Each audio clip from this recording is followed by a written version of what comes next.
and to ensure that Canada and the United States are driving a robust economic recovery that benefits everyone, not just those at the top. That's especially important because we know that this pandemic is not affecting everyone the same way. Women are dropping out of the workforce at alarming rates. Black, Latino, and Native and other minorities are particularly hard hit. We also agreed to work together on an inclusive recovery using the tools available through the small and medium enterprise chapter of our trade agreement to support women and minority-owned businesses. We also doubled down on our efforts to tackle climate change. It was really encouraging. Now that the United States is back in the Paris Agreement, we intend to demonstrate our leadership in order to spur other countries to raise their own ambitions. Canada and the United States are going to work in lockstep to display the seriousness of our commitment at both home and abroad. To that end, we're launching a high-level climate ambition ministerial and to align our policies and our goals and to achieve net zero emissions by 2050. Prime Minister Trudeau and I share an unwavering faith in the capacity of our peoples to meet the challenges of this new age if we lead with our core strengths, our democratic values, our diverse and dynamic peoples. We both recognize our responsibility as leading democracies to defend our shared values around the world and to strengthen our own democracies at home. That means rooting out systemic racism and unconscious bias from our institutions and our laws, as well as our hearts. Today, we agreed to reestablish the Cross-Border Crime Forum and work together to modernize our approach to community safety and to do the most we can, do more to take on racism and discrimination in both our systems. Canada and the United States are not only vital partners, we're NATO allies committed to shared defense. The Prime Minister and I discussed our work with our European allies to bolster transatlantic security, which includes meeting our Wales commitments.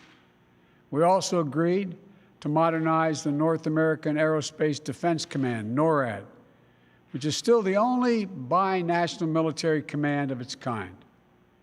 And we will launch an expanded U.S. Canadian Arctic dialogue to cover issues related to continental security, economic and social development, and Arctic governance. And finally, coming on the heels of the G7 meeting last Friday, it was an opportunity for Prime Minister Trudeau and I to explore our bilateral partnership to reinforce and help drive issues of concern in our hemisphere and globally. That includes coordinating our approaches to better compete with China and to counter threats to our interests and values. Let me reiterate our support for the release of the detained in China, two Canadians, Michael Spavor and Michael Covering. Human beings are not bartering chips. You know, we're going to work together until we get their safe return. Canada and the United States will stand together against abuse of universal rights and democratic freedoms. We're going to strengthen our shared commitment to providing safe haven for refugees and asylum seekers, and so much more. The United States is no closer and no more important friend than Canada. Our nations share a close geography and history that will forever bind us together, but our values are even more consequential. But it's the shared spirit of our people that's going to ensure ours is a future of hope and opportunity. Canadians and Americans are innovative, creative, entrepreneurial, competitive, open-hearted, and rights-respecting. There's nothing we cannot achieve when we commit ourselves to it. And when we work together, as the closest of friends should, we only make each other stronger. So thank you again, Mr. Prime Minister, for your friendship and for your leadership. I look forward to when we're able to meet in person and all that Canada and the United States are going to accomplish together. So God bless you, and thanks for today. Thank you so much, Joe. Thank you, tout le monde. Merci tout le monde. Let me begin by saying that all of us are thinking of our friends in Texas right now. I know Sask Power has been sending electricity down, and as I told the President, Canada is here to help however we can. Mr. President, it's been great to sit down with you this afternoon. This is, of course, not the first time we've worked together. Back in 2016, I had the pleasure of hosting you here in Ottawa as Vice President. Over dinner, I remember talking about how the extraordinary friendship between Canada and the United States has not just weathered changing seasons, it has grown ever deeper and stronger. Well, today, we're taking our next step forward. The President and I discussed the ambitious new partnership roadmap based on shared values and priorities that will guide our country's work together over the coming years. In the face of COVID-19, of climate change, of rising inequality, this is our moment to act. So we're not wasting any time in getting down to work. Job one remains keeping people safe and ending this pandemic. This afternoon, the President and I discussed collaboration to beat COVID-19, from keeping key supplies moving and supporting science and research to joint efforts through international institutions. We're standing united in this fight. En plus de nos efforts communs pour combattre la COVID-19, on a aussi discuté de nos mesures strictes concernant les voyages pour protéger les gens des deux côtés de la frontière. Présentement, même si notre plus grande priorité est d'assurer la sécurité des gens, il faut aussi qu'on pense à notre avenir. Comme vous l'avez dit, Monsieur le Président, on doit rebâtir en mieux. La dernière année a révélé toutes sortes d'inégalités dans nos sociétés et plus que jamais, il est temps d'agir. Le moment est venu de rebâtir des économies plus fortes dont tout le monde pourra profiter. I know the President and I are on the same page when it comes to standing up for the middle class and people working hard to join it. And with millions of families relying on the Canada-U.S. partnership, this is work we must do together. Just take the energy industry. Canadian energy workers power homes on both sides of the border. It goes to show that we're all better off for this partnership. Today, the President and I discussed leveraging supply chains and support for businesses to create good, well-paying jobs and help people who've been hardest hit get back on their feet. Ici au Canada, l'innovation et l'énergie propre occuperont une place cruciale dans notre plan pour rebâtir notre économie.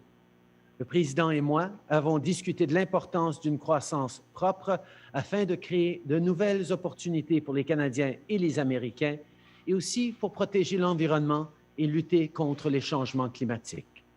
Il faut continuer de poser des gestes significatifs pour respecter l'accord de Paris et atteindre nos objectifs en termes de carboneutralité. Finalement, on a aussi parlé des différents moyens de bâtir un monde plus fort et plus pacifique. Pour protéger nos citoyens et nos communautés, on doit travailler ensemble. Il faut notamment renforcer la défense continentale et combattre l'extrémisme violent. Et partout dans le monde, on doit défendre les valeurs et les intérêts qu'on a en commun, par exemple en renouant les alliances et en soutenant les institutions multilatérales. À ce propos, je tiens à remercier le président Biden pour son soutien dans le dossier de la libération de Michael Kovrig et de Michael Spavor en détention arbitraire en Chine. We're facing tough times, there's no doubt, but we're not facing them alone. Canada and the United States are each other's closest allies, most important trading partners, and oldest friends. And we stand united to beat this pandemic and build a better tomorrow. And I know our bond will grow even stronger. Thank you, Mr. President. Thank you, Joe, for your leadership, for your engagement, and thank you in advance for all the great work we're going to be doing together. Merci, thank you, Justin. Au revoir. Bonsoir.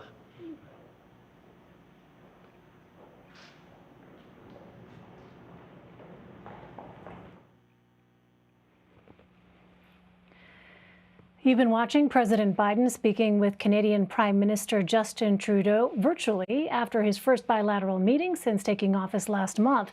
Now, the two discussed their shared efforts to fight the pandemic and combat climate change. And on climate, President Biden saying Canada and the United States are going to work in lockstep to demonstrate the seriousness of commitment at home and abroad. Let's bring in CBS News senior White House and political correspondent Ed O'Keefe joining us now from the North Lawn. So, Ed, this sounded to my ears very much like an attempt to reset the relationship between the two countries. Absolutely, Elaine. That is exactly what it was designed to do, is demonstrate that the United States and its largest trading partner are back on the same page on some critical issues, including fighting the pandemic, climate change, which is of a big concern to both of these leaders, even issues of racial justice and diversity, which have been a big hallmark of Trudeau's leadership up in Canada and, of course, was a big theme of the Biden campaign and remains now a part of his administration as well. They would have done this in person, of course, but because of the pandemic, they can't. So there were a series of virtual Zoom meetings today from here at the White House between Washington and Ottawa.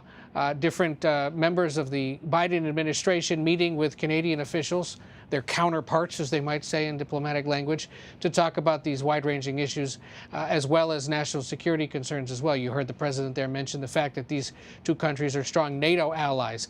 All of this a departure from what went on over the past 4 years, when, of course, President Trump wasn't a huge fan of engaging with his fellow world leaders across the world stage, walked out of a G7 meeting a few years ago that was being run by Trudeau when there were some disagreements over trade policy, climate change, and other issues. You know, we'll see who's next, but certainly this was a sort of expected and easy foray into foreign policy for this president today, who's known the Trudeau family since the 1970s. He actually knew the Prime Minister's father, Pierre, when he was Prime Minister, and Biden was the younger politician.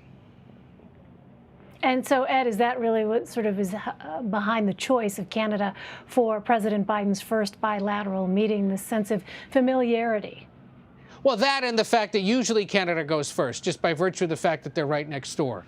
And from an economic standpoint, they are our largest trading partner. Obviously, big concerns that we will probably learn about to the extent that they were discussed today. The fact that the president's canceling construction of the Keystone XL pipeline is actually strongly opposed by the Canadian government, given that there are big energy concerns in that country, and the oil will set the flow from Canada south to the Gulf of Mexico through the central part of the United States. The other concern you mentioned, you heard the president mention the fate of these two Canadians who were being held by the Chinese government in retaliation for China's decision to arrest a Huawei executive and extradite that person here to the United States. Eventually, she was sent back to China, but the Canadians are still being held by China, and it's a big concern up there that you heard the president talk about, something that Donald Trump did not do during his presidency, despite the fact that it was he who asked the Canadians to send that Huawei executive this way. All right. Well, as you said, we will wait to see who is next on the list. Ed O'Keefe at the White House for us. Ed, as always, we thank you very much. Take care. And we will have more of today's news coming up after a break. Stay with us. You're streaming Red and Blue. These are hard, tiring, taxing jobs, even before coronavirus came. This is my Clorox wipes, my Lysol. I have no idea what I'm walking into. I don't know if the customers are carriers. I feel privileged to be out here when so many people are out of work.